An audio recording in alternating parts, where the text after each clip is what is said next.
Hello Leo, Sun, Moon Rising and Venus Signs. Kamusta kayo? Sana ba'y nasa mabuti kayo ang kalagayan. Welcome back po sa Star Tarot at kung bago kayo rito, welcome din po kayo.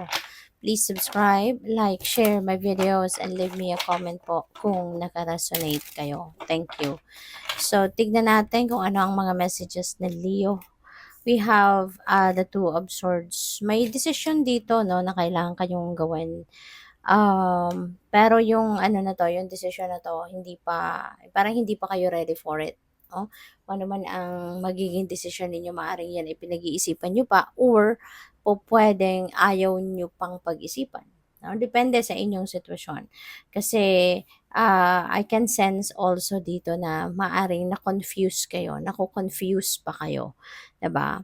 Marami sigurong kailangang pag-isipan muna, kailangan munang alamin, 'di ba, yung truth ng sitwasyon. Kaya maaaring ayaw niyo pa 'no, na pagdesisyonan ang bagay na ito. So, we also have the Six of Wands, which is really beautiful. Kasi ano ito tagumpay, 'no. So, meron kayong tagumpay na makakamit. Maaaring tagumpay ito sa inyong trabaho, tagumpay sa task na binigay sa'yo, maaari din na this is success sa inyong career or negosyo, 'di ba? So this is tagumpay no sa pera or dahil sa tagumpay na 'to, dahil sa accomplishment or achievement na 'to, magkakaroon kayo ng financial reward, oh, so possible din 'yan.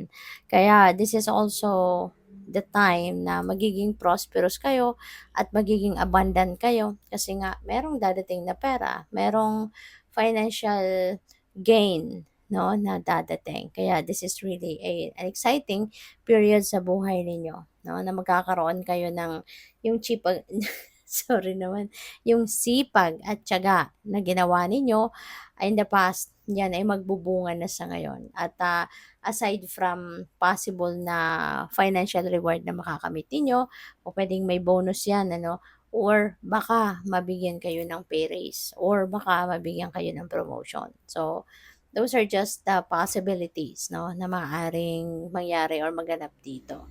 So, we also have the Eight of Pentacles. Okay? Yung Eight of Pentacles na to, nagpapakita, no, sa card na to na ang sipag ninyo, ang tiyaga ninyo, tsaka parang, alam mo yun, to perfection, yung ginagawa ninyo, to perfection. Parang ginagawa ninyo rito yung parang, kung ano yung ano ninyo, kung ano yung kaya ninyong, ah, i i-accomplish dito, talagang ginagawa ninyo ang lahat, 'no, ginagawa ninyo ang lahat para diyan. At ang hindi lang ito yung basta-bastang ma-accomplish ninyo, talagang ginagawa ninyong to perfection, 'no. Ayaw ninyo na magkaroon as much as possible ng mga flaws ang ginagawa ninyo. Kaya siguro matagal ninyong matapos ang mga ginagawa ninyo kasi maaaring mabusisi kayo, 'no. Probably din ang iba sa inyo ngayon baka kayo ay nag-aaral or gustong mag-aral, 'no, at maaari ng pag-aaral na 'to could be, para na mas mag-expand pa kayo, 'no, sa learnings ninyo, sa education ninyo regarding doon sa kung ano man ang expertise na ninyo right now, 'di ba? Baka mas gusto pa kunyari, gusto pa ninyo na mag-masters, 'no, yung mga gano'ng bagay ba. Kaya good for you, good luck, 'no? So, tignan natin kung ano pa ang ganap. And by the way, maraming salamat muna for subscribing. And if you haven't subscribed yet, subscribe na kayo. At saka maraming salamat din, no, for not skipping the ads kasi malaking bagay po yan sa akin. Thank you. And also, please click the join button sa baba ng video kung gusto po ninyo na mag-join sa membership. Salamat. Listen to the voice within when it persists. Kasi ibig sabihin nito, kung parang merong nagpo-push, no, ng something, no, an information sa loob ninyo coming from deep within you. You know, pakinggan ninyo yan. Kasi ibig sabihin yan na meron kang importanteng dapat malaman, that could be guidance para sa'yo or that could be kasagutan ano, sa dinadasal ninyong clarity or dinadasal ninyong enlightenment. Kaya kapag nararamdaman ninyo na yung parang merong nagsasalita sa loob ninyo or meron kayong naririnig na nagsasalita from deep within you, pakinggan mo talaga yan. Okay? At pagtiwalaan mo kung ano yung napipick up mo. Okay? From that. We have you came to serve. Yan. So, napakalaki ng inyong mission sa ngayon. Okay? You came to serve. Yung purpose ninyo or yung mission in life ninyo is to serve, no?